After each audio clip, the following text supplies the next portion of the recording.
Bienvenue sur Africa 24 pour cette nouvelle édition du 12-15. Au sommaire de l'actualité, l'Algérie désormais dotée de la 4G. Le lancement de l'Internet 4e génération à travers tout le territoire national a eu lieu ce 1er octobre. Pénurie de gaz domestique au Niger. Les distributeurs sont en effet en grève. Ils exigent la révision des prix sur le marché. Et les Diables Rouges U17 ont obtenu leur qualification pour la Coupe d'Afrique des Nations de la catégorie. C'était ce dimanche 2 octobre, une compétition qui aura lieu à Madagascar en avril 2017. Mais tout d'abord, le président malien Ibrahim Boubacar Keïta a été reçu ce 3 octobre par son homologue français François Hollande. C'était au palais de l'Élysée. L'entretien a duré un peu plus d'une demi-heure. C'était à huis clos. Aucun point presse n'a été donné. C'est officiel, la composition précise du nouveau gouvernement gabonais a été dévoilée par le Premier ministre Franck-Emmanuel Issoze Ngondé. Un cabinet qui compte au total 39 membres, 30% de femmes et qui a été remanié de moitié. Le président Ali Bongo avait promis un gouvernement dit d'ouverture. L'opposant Bruno Ben Moubamba, candidat arrivé en 3e position lors du scrutin présidentiel du 27 août, a été nommé vice-premier ministre en charge de l'habitat et du logement. Comme annoncé en titre, l'Algérie dispose désormais de la 4G. Le lancement de l'Internet 4e génération a eu lieu ce 1er octobre.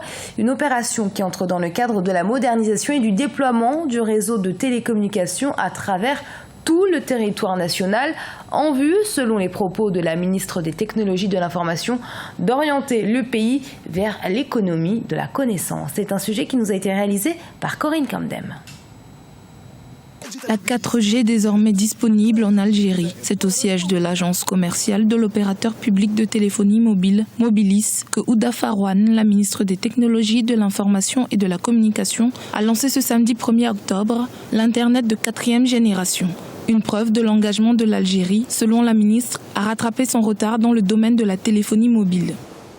Le lancement de la 4G confirme l'engagement du gouvernement quant au lancement de ce service en date butoir avant 2016 et sa disposition d'aller vers l'adoption d'un nouveau programme économique axé sur le développement des technologies de l'information et de la communication dans notre pays. Cette future économie doit être fondée sur les nouvelles technologies de l'information et les ressources humaines. En effet, le principal enjeu de ce lancement est économique. La 4G a vocation, selon les autorités, à permettre aux entreprises et au grand public d'avoir un débit plus rapide et donc un accès plus facile à l'information. Cela améliorera notamment l'activité et le rendement des entreprises. En tant qu'entreprise publique qui appartient à 100% aux Algériens, je suis extrêmement fier parce que cela combat la fatalité qui dit que les entreprises publiques et les entreprises algériennes sont vouées à l'échec. Donc vous voyez que grâce au travail des collègues de Mobilis, aux nuits passées à étudier les offres, à préparer les stratégies, aujourd'hui, ce travail a donné ses fruits puisque nous avons été classés numéro 1 et nous allons porter fièrement cette position pour permettre à l'Algérie d'aller rapidement sur le déploiement de la 4G, sachant que cette fois-ci, la bonne nouvelle pour l'Algérie et pour les Algériens, c'est que contrairement à la 3G, nous sommes parmi les rares pays en Afrique à lancer la 4G et cette fois-ci, nous ne sommes pas en retard, nous sommes bien en avance. Dans l'immédiat, l'opérateur public Mobilis affirme pouvoir couvrir 10% du territoire, un objectif qu'il partage avec les 2 autres opérateurs téléphoniques, Ooredoo et Djezzy, qui devront également garantir la même couverture.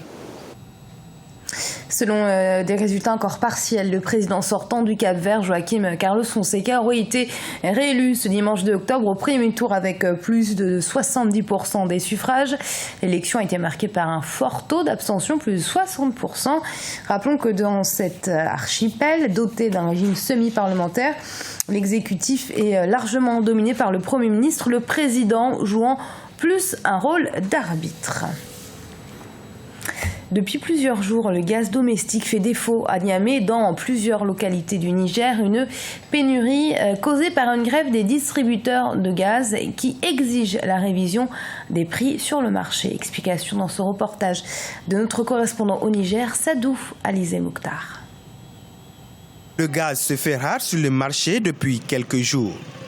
L'approvisionnement est perturbé par une grève du groupement des professionnels du gaz. Les sociétés distributrices demandent la révision des prix du gaz domestique sur le marché. Les raisons de que le gaz est rare, en réalité, le prix actuel qui a été fixé par notre gouvernement, ça a été fixé depuis 2011 et nous avons décrié ces prix. Donc, les promesses nous ont été données que dans 6 mois, ce prix va être révisé. Et malheureusement, il n'a pas été révisé. C'est ce qui a contraint toutes les sociétés qui ne font que du gaz au Niger à de grandes difficultés qui les ont même poussés à arrêter le travail. En 2011, l'entrée en production des réserves gazières nigériennes a contribué à la baisse des prix de ce produit, ce qui a fait augmenter le nombre de consommateurs. Sur le marché, la pénurie s'accentue et les consommateurs rencontrent des difficultés à s'approvisionner en gaz butane. Ça fait déjà une semaine que je me promène avec 2 bouteilles de gaz dans mon véhicule, de compagnies différentes. Je n'arrivais pas à trouver. Donc ce matin, j'essaie de venir à la base même pour savoir ce qu'il en est. Moi, j'ai fait la ville un peu partout, là où il y a le point de vente. Je suis pas eu. Bon, je me suis dit de venir au siège, peut-être que j'aurais quelque chose. Et à ma grande surprise aussi, il y a rien aussi au siège, même il n'y a rien. En 2012, les autorités nigériennes avaient lancé une vaste campagne de promotion du gaz domestique avec l'installation de la société de raffinage de Zender. Notons que plus de 90% des familles nigériennes utilisent le bois pour faire la cuisine. Ce faisant, environ 250 000 tonnes de bois de feu sont annuellement prélevées selon le ministère de l'Environnement. Les Diables Rouges U17 ont obtenu leur qualification pour la Coupe d'Afrique des Nations de leur catégorie, et ce grâce aux 2 buts inscrits lors du match aller face à la Tanzanie. Les cadets congolais rejoignent ainsi la liste des pays qualifiés à cette compétition qui aura lieu à Madagascar au mois d'avril 2017. Deva Pansou. C'est au bout de la persévérance que les cadets congolais ont obtenu leur qualification à la CAN U17 Madagascar face aux cadets tanzaniens. Ce dimanche 2 octobre à Brazzaville, le public s'est mobilisé au stade Alphonse Massamba Déba afin d'apporter son soutien à l'équipe nationale. Dans une rencontre moins alléchante, les 2 équipes n'ont pu régaler le public. 0-0 à la pause. En deuxième période, la fatigue des Tanzaniens n'a pas profité aux attaquants congolais. À 1 minute de la fin, au moment où tout le stade commençait à se vider, Junior Montou inscrit l'unique but de la rencontre, mettant ainsi fin au rêve tanzanien. Nous avons rencontré une bonne équipe de la Tanzanie, mais comme toujours, mon équipe, elle, joue avec le cœur. Ils ont tout donné jusqu'à la 89e minute. Lorsqu'on a marqué le but, je pense que l'équipe a fait une bonne prestation parce qu'ils avaient beaucoup de pression malgré leur jeune âge. Un'ottima prestazione, al di là di qualche critica che ho potuto ascoltare, ma fa parte del gioco. C'est un rêve qui se réalise pour cette jeune équipe qui n'existait pas 15 jours avant le début de ces éliminatoires. Nombre de ceux qui l'ont critiqué ignoraient ce détail important. Aujourd'hui, leur entraîneur pense que ces joueurs méritent du respect. Nous n'avions pas une équipe des moins de 17 ans 15 jours avant le match contre la Namibie. Nous avons recruté des joueurs à nos frais, moi et mon assistant. Seul le ministre des Sports nous a soutenus financièrement pour effectuer une détection des joueurs dans tout le pays. N'oublions pas comment cette équipe a été construite.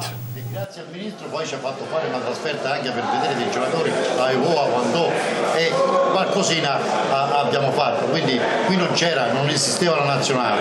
La CAN U17 se disputera en avril 2017 à Madagascar. En attendant, le contrat de l'entraîneur italien expire ce 31 décembre. Lors du match aller, les Diables Rouges cadets s'étaient inclinés par 3-2 à Dar es Salaam. Ils ont ainsi sauvé l'honneur de la Fédération congolaise de football, dont les catégories juniors et seniors ont échoué à se qualifier à une Coupe d'Afrique des Nations.